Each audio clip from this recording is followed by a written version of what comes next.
But I thought as I was scanning through the news this week, this is one of those weeks in the news that is just particularly obvious that we live in a fallen, evil world. I don't know if you've been tracking or not, but we have, not only the Louisiana flood, one of the worst in our nation's history, but we just had a 6.2 earthquake in a village in a city in Italy that pretty much leveled the entire city. It's like a bomb went off. And as you watch that kind of natural evil, don't you think to yourself, wow, how could there be a good God? And he would allow this to happen to the kids who are buried in that rubble who their parents are now searching for. It gets worse, right? Because we see all kinds of examples of moral evil. It's not that we have just the floods in Louisiana, the earthquake in Italy. There was a Turkish wedding this week in which a suicide bomber detonated and killed a couple dozen people. And the bomber, we think, was between the ages of 12 and 14. And not only is it evil that this even occurred, but who would enlist young kids to do this kind of thing? Truly, we live in an evil world. And I think at some point we have to wrestle with the problem of evil as Christians. How can a good God allow this? A lot of you in this room have suffered evil. And I'm going to offer for you today what I think is the case, the evidence, why I think it is entirely possible for God to exist, yet there still be evil in the world. And not only that, why I think you would not have any evil in the world unless it does exist a God. We're going to talk about that, but I'll guarantee you this. If you've suffered some form of evil, and that's something that occurred in your past, in other words, that event is in your rearview mirror, what I tell you today is going to sound impotent. It's going to sound unsatisfying, because your emotional experience I cannot satisfy with my intellectual case. Sometimes we just need to hug the people who have suffered evil. We need to be patient and listen to the people who have suffered evil. We're often quick to try to give our 5 reasons why they shouldn't be dismayed about God's existence if they've suffered evil. But that doesn't really sound all that great to victims' families who have really suffered evil.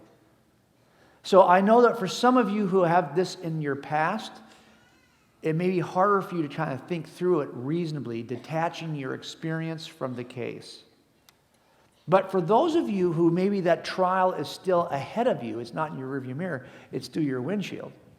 It's something that's right around the turn. It's right around the corner. You haven't had to experience it yet. What I'm about to tell you might help you get through your experience. Because once you know something is true intellectually, it helps you in the moment of crisis. If nothing else, I can default onto what I know. I may not feel it today. It may not even feel good today, but if I know it's true, and I've got good reason to believe it's true, I'm more likely to hold on in the storm. So a lot of what I'm going to offer today may be more powerful for those of you who still have yet not experienced something bad, but might. So young people in the room, if you're in that 15 to 30, yes, a 55-year-old guy can call 30 young. But if you're in that range and you're in your 50s, you're in 15 to say 25, and you're in university right now, you will experience some bumps in this road. You need to know now why those bumps do not eliminate the existence of God. So let's get after this. This is something I call Death Investigations 101, right? If you think about it, criminal investigators who work murder scenes, we have to deal with evil every day and try to figure out why it happens and how do we explain it. So let's do a little Death Investigations 101 together. Let's take a look at a death scene and try to figure out if it's a crime scene, because I think this approach that I'm about to show you is one of the things that I did to become a Christian. At 35, I had no one in my family who were Christians. I didn't have anybody who could actually help me walk through this, but I wanted to know if it was true. And as I questioned my own commitment to philosophical naturalism, I rejected any miracle. I was a science guy, right? I had to ask myself, could my worldview explain the world the way it really is? And I got there largely by using this technique I use at death scenes. So let's do this together. Here is a death scene. Dead guy laying face down in a room. Now, how do we explain what we have? Is this a murder? Not necessarily. So far, all we know is we got a dead guy laying face down. Now, in order to determine what we have, we're going to do something called abductive reasoning. Abductive reasoning is where you make two lists that begin with an E, a list of evidence and a list of explanations. Let's make a list of evidence. We'll put it on this side, and we'll put all the explanations on the pad of paper. Make sense? So what do we have so far evidentially? We have a dead guy laying face down. That's it. How do we explain dead guys laying face down? There's a couple of ways. He could have died by way of natural causes. Maybe he had a heart attack, or he could have died accidentally, or somebody could have maybe committed suicide, or maybe somebody killed him. These are the four ways that people die. This is it. That's all there are. So the question here is, given what we have so far, what can we cross off reasonably? Because, by the way, these are all possibilities. We don't care about possibilities in criminal trials. The standard of proof is not beyond a possible doubt. It's beyond a reasonable doubt. Everyone's got possible doubts. We don't care about possible doubts. We only care about reasonable doubts. So one of these is more reasonable than the other. So which is it, would you say? What can I cross off so far, given what I have? You can shout that out. Go ahead. Accidental? Well, what if he accidentally took too many pills? He would look like that. If he intentionally took too many pills, he would look like that. If he died of a heart attack, he would look. If I choked him out, he'd look like that. Either way, all of these are not just possible right now. These are all reasonable explanations given what I have in the room. Nothing changes. All of them are in. So let's change the scenario. What if I had a dead guy laying face down, but he was in a pool of his own blood, center torso? Would that change things? Let's add that to our list. He's now in a pool of his own blood. Okay, so now I got a dead guy laying face down in a pool of his own blood. What can I cross out? Well, what if he had like a brain aneurysm, he hits the deck and he bleeds out through his mouth? Happens. But if it happened, wouldn't the blood be around his head? What do you think is a natural place for me to bleed out center torso? Kind of hard to explain that. Would you agree? Okay. So I think the natural, while it's still possible, is no longer reasonable. And alpha goes. Can I cross out anything else? Well, what kind of injury is it? I need to know what the injury is before I can rule out suicide. I got to roll them over, don't I? By the way, for those of you who don't like seeing death scenes, you don't invite an investigator or a homicide detective to your church, okay? I figure this is Jack Hibbs' church, though, so you guys can take it, okay? Okay, so I think we're stuck at this point, and unless something changes, I can't rule out accidental suicide or homicide until I roll them over. Let's add some information. What if he also had something more specific? What if there was a bullet wound coming out of his back? It's an exit wound coming out of his back, and there was a single handgun on the floor. This is an exit wound. Okay, let's add that to our list. By the way, of all young people who are disturbed by these images, okay, this is what Photoshop does. It's a beautiful program. This is my son Jimmy on the floor, okay? He's still alive. I'd have to kill him to do this. Now, I've got this extra piece of evidence, bullet hole in a gun. Can I cross anything out? Well, if it's an accidental, he can actually not know it's loaded and shoot himself. It could be a suicide. It could be a murder. Can't cross anything out. Let's add to the case. What if next to his body there was a note written in his own handwriting on his own piece of paper? His DNA, his skin cell transfer is on there. His fingerprints are on that note. It's paper we find in the room next to on the desk. What if that note is laying right next to him? Suicide note. Now let's take a look at this and add this to our list. Can we cross anything out? Yeah, he might have accidentally shot himself prior to the time he wanted to shoot himself, but it clearly appears that he wanted to shoot himself from the suicide note, so now we can rule out accidental. So now you're all convinced this is a suicide, right? There's a suicide note next to his body. How many of you think, how many of you actually aren't sure that this is a suicide? Raise your hand. Okay, there's like half of you. There's a suicide note. Now you're all offering up one of you, some episode of Criminal Minds over here, some episode of Criminal Minds over there. That is not, by the way, anything close to reality, Criminal Minds, okay? First 48, that's pretty good, but Criminal Minds, it's not that good. So anyway. But I'm with you. Okay, you're suspicious. Let's change the scenario. What if we discovered that on that note, yep, you're right, there's not any fingerprints from our victim. It's an unknown note, fingerprints, unknown DNA. That changes things. Nobody who lives there, not even paper that came out of that room. That would change things, right? What if instead of one exit wound on his back, I had 4 or 5 or 6 entry wounds? Would that change things for you guys? For the last of you skeptics out there? What if there was bloody footprints leading out of the room? Let's make that happen. There you go. And you can tell we're in California, can't you? There you go. Barefooted killer. He's going to be surfing out. Here's the beach out here. Yeah. Now, this changes things. Let's add those pieces of evidence to our list. Now I think suicide is not really reasonable anymore. Would you agree? Kind of hard to shoot yourself several times in the back and then walk out of the room in your own blood. Now, what we just did was we came to a reasonable conclusion by doing what's called abductive reasoning, comparing evidence to explanations to discover which is the most reasonable inference. There's another trick we used here that I first used to examine whether or not God exists. As crazy as this sounds, I was doing this at criminal scenes, and I realized I could teach this to my partners because we're playing a trick here called, I call it, inside or outside the room. Here's what I mean. If everything I see, if I can explain everything that's in the room by staying in the room, it's not a murder. If I can explain everything that's in the room by staying in the room, it's not a murder. Let me make it clear for you visually. Let's say that our room is a box and he's in the box. Now the question is, can I explain everything that's in the room by staying in the room? We're just playing a game of inside or outside. So for example, if I can explain the note, because that's got his handwriting on it, it's on his stationery, which I find in the room, it's his pen, which I found in the room, it's got his fingerprints and his DNA on it, now I can explain that note by staying in the room. He can do that by himself. And if that gun is registered to him and his family says he's owned it for years, it's usually located in a safe in the room, well, now I can even explain the gun by staying in the room. And anyone can shoot themselves once.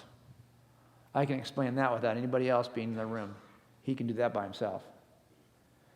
When this is the case, I've got to consider one of these three.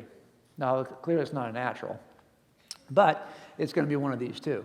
But what if the best explanation is outside the room?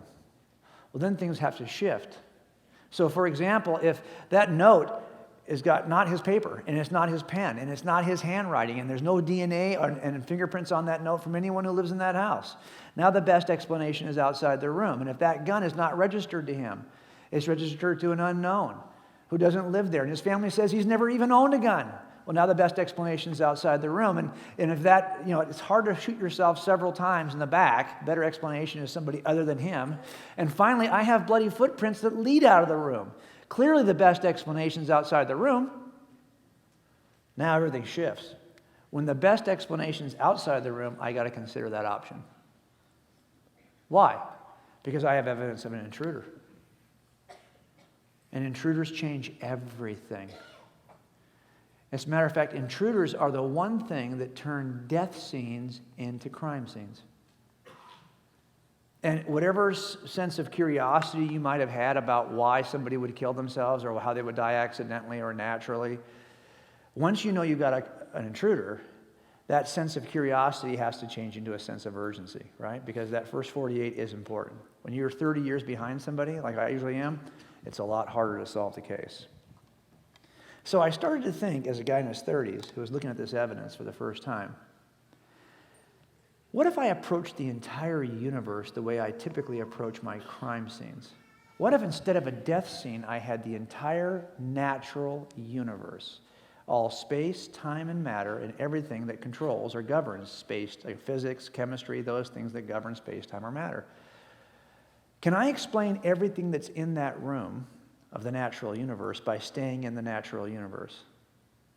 Or is the better explanation outside? This is how I really approach my own philosophical naturalism. I play the game of inside or outside the room. And I saw there were 8 things in the room that really everyone has to explain. Now, as an atheist, I wanted explanations for these 8 things too. Number 1, we're in a universe that has a beginning. That's right.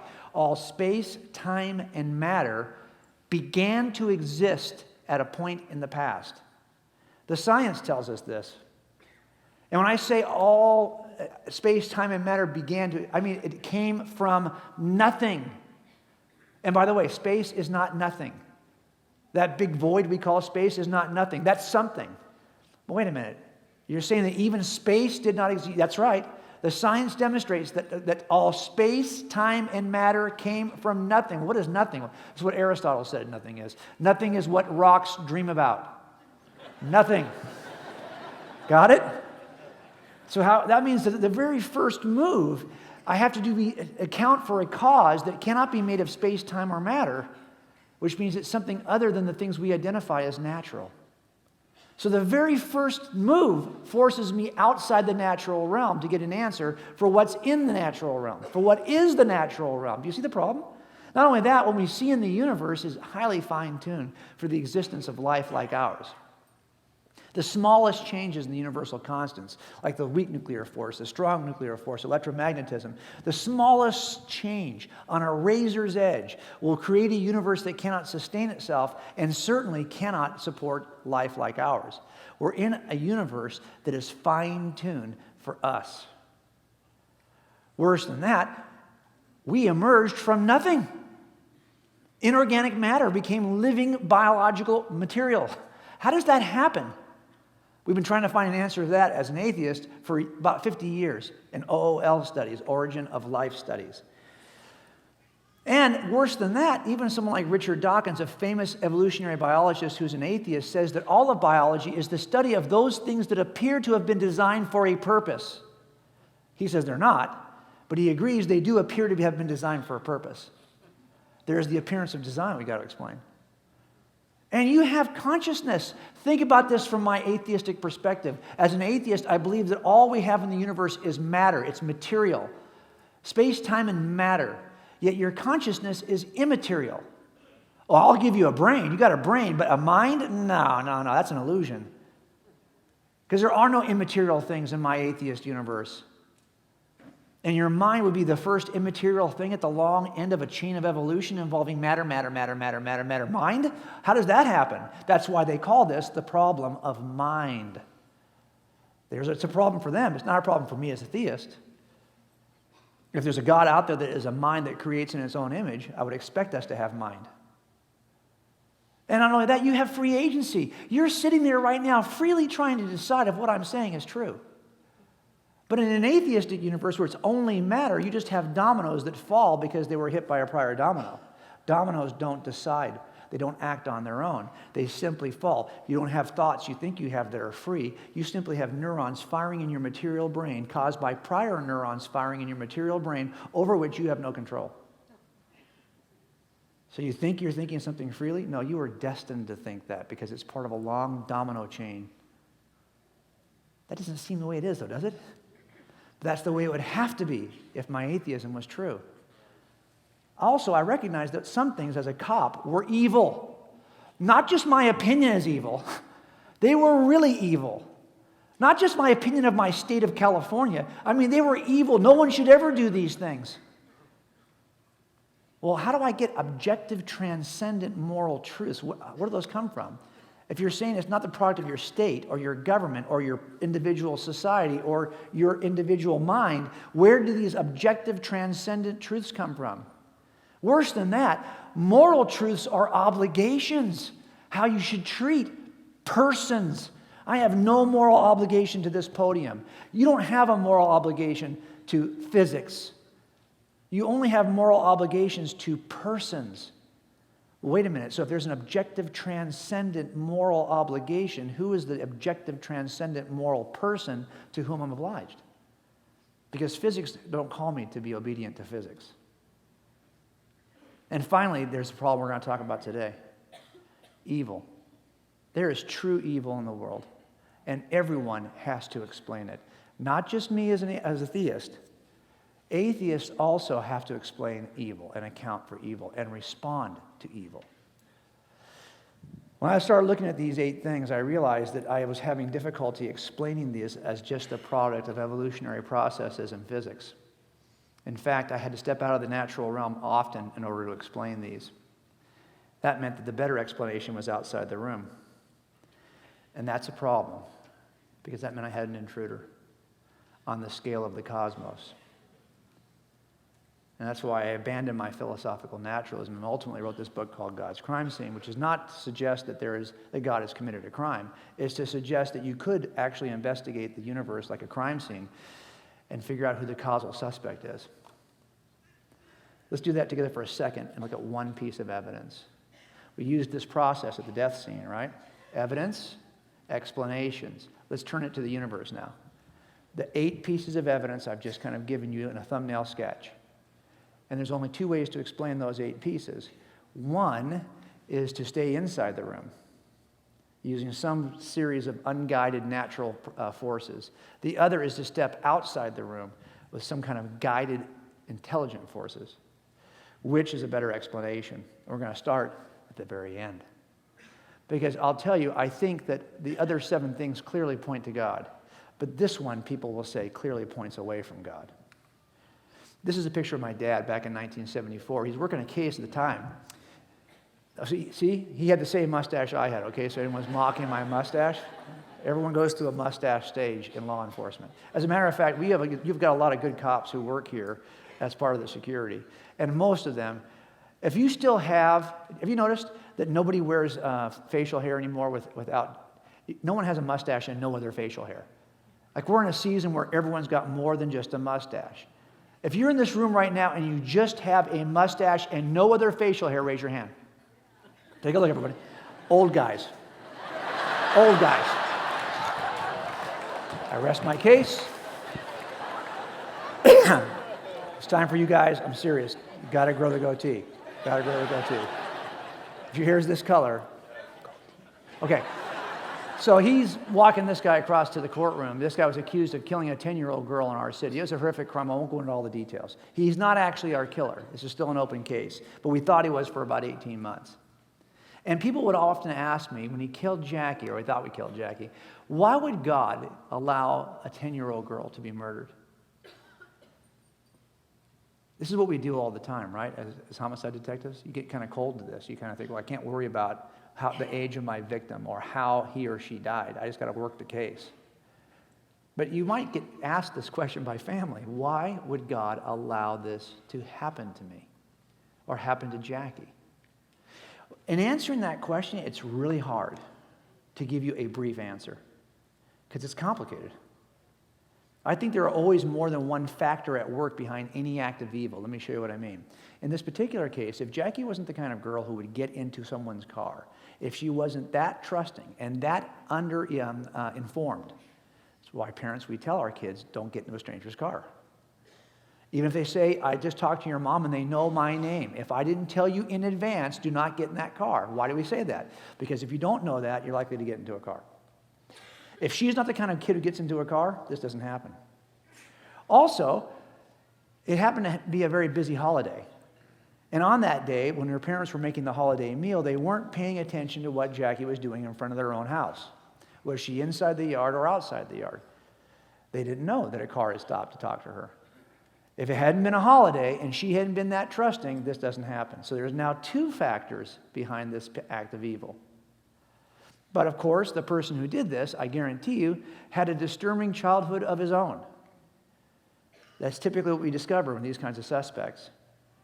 And if he isn't the kind of kid who grows up in that disturbing childhood, he doesn't become that kind of predator later. So now we have 3 factors that are behind this act. Even more interesting, she was in a neighborhood that was very, very unusually secluded. You'd have to know how to get in and out of this part of town to even find that street that she happened to be on. So now you need a 4th thing to be in place in order for this crime to occur. And you'd have to have the kind of car that would make this possible. Without that kind of car, knowing that neighborhood, having that background, finding a girl who is that willing and unwatched, this doesn't happen. 5 things are now in play. There's a 6th. He had to have an opportunity in that moment, in that day, either to be watching and waiting for it, whatever. He had to have an opportunity to do this when nobody had eyes on, because we don't have a single witness of what happened. That's a lot of 6 factors. I could probably go 10 or 12 more factors, right? Let's find the minutia. And this is why it's so hard for us to solve these cases. As detectives, we have to figure out, well, what are the 6 factors? And then what is the relationship in proportion between the 6 factors? It's a very complex puzzle we're trying to reassemble to figure out why this would happen to anybody. Now, I showed you a minute ago the 8 pieces of evidence that I think point to God's existence, right? Here they are again. Now, 7 of these I think are pretty clear, and they actually, I think I can make a case very briefly for why I think that those 7 point to God as the most reasonable explanation. That's called inculpating evidence, evidence that points toward a particular suspect. But now I want to talk about this outlier here, number 8, evil. Evil doesn't seem to point toward God, it seems to point away from God. And if it does, then it's a piece of exculpating evidence. In other words, I might have 6 or 7 good reasons to think you're the suspect, but if you got an alibi that day and you were in France on the day of the murder, you can't be my suspect. That's the exculpating piece of evidence that would eliminate you as a suspect. I don't care how good the other stuff looks. Is that what evil is? No matter how good the case looks for God, evil's the one thing that points away from God and eliminates him as a suspect? Some people think it is. As a matter of fact, I'll offer for you an ancient argument against God's existence offered by Epicurus. This is 4 centuries before Jesus. Here's what he says. Is God willing to prevent evil but not able? Well, then he's not omnipotent. Is he able but not willing? Well, then he's malevolent. Is he both able and willing? Well, then whence cometh evil? Where does that come from? Is he neither able nor willing? Then why call him God? Simply put, if there is an all-loving, all-powerful God, why do we have evil? Either he can't stop it, which means he's not all-powerful, so stop calling him that, or he doesn't want to stop it, which means he's not all-loving, stop calling him that. But if there's an all-powerful, all-loving God, he should be able to stop the things we read about this week. The earthquake, the flood, the suicide bomber. None of that should be happening if there's a God. I would have said as an atheist, that is far more consistent with a universe that doesn't give a lick about you. That stuff happens all the time in a universe that doesn't care. But it shouldn't happen in your universe if there's a loving God who's all-powerful. Do you don't think your students are going to hear that objection when they get to university? You don't think you've already started to wrestle with that objection? You don't think there's people in this room right now who reject God's existence because of some form of evil? I want to offer you the same template I use in my criminal cases to think again about the problem of evil. Because I think the way I told you there are usually complex factors, I think there are many good reasons why God would allow any act of evil yet still be all-powerful and all-loving. I'm going to offer a number, an accurate view of eternity. I'm going to offer the proper understanding of free agency, a proper definition of love, the role that it plays in character development, how God uses evil to call us. I'm going to talk about also the consequence of evil, just as we do stupid things because we're stupid. And finally, I want us to think about what we think we know about God. These are 7 things that I think have to be considered the same way I considered the 6 things for Jackie. These are 7 reasons why I think God would allow any act of evil and still be a holy, all-powerful, loving God. If you've suffered evil, hang with me for a second, and let's think clearly about why God might have allowed it.